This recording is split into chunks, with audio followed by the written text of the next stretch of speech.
Tensions in the widening Middle East conflict intensified as U.S. President Donald Trump threatened severe military action against Iran over the Strait of Hormuz, while Israeli strikes in Lebanon, mass civilian displacement, and regional evacuations signaled the growing global impact of the war.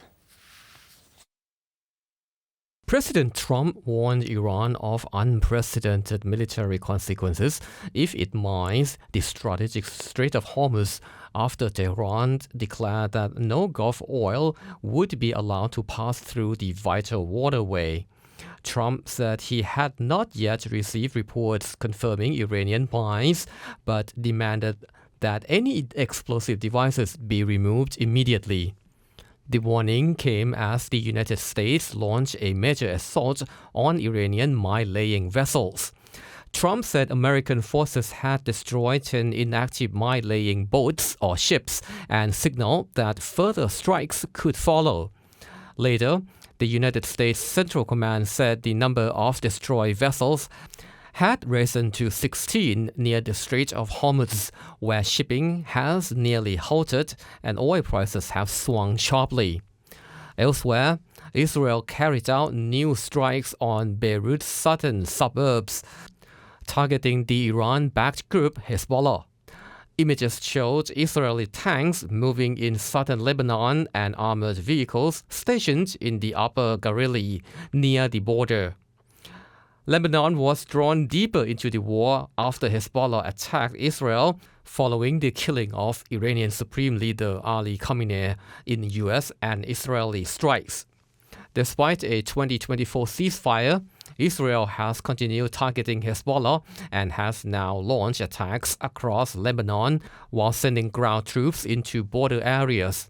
Lebanon's state news agency reported a violent Israeli raid on Beirut's southern suburbs, where Hezbollah remains strong influence, as footage showed thick plumes of smoke rising above the area.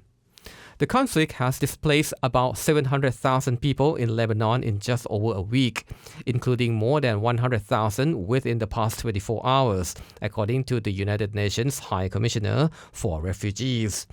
Around 120,000 displaced people are sheltering in government-designated collective sites, while many others are staying with relatives or searching for accommodation.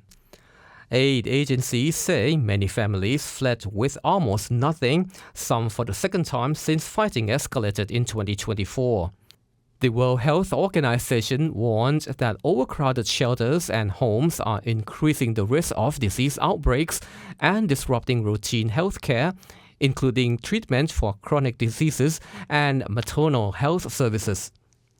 Amid the growing tensions, the British destroyer HMS Dragon departed the Portsmouth naval base for the eastern Mediterranean to reinforce British defenses in the region.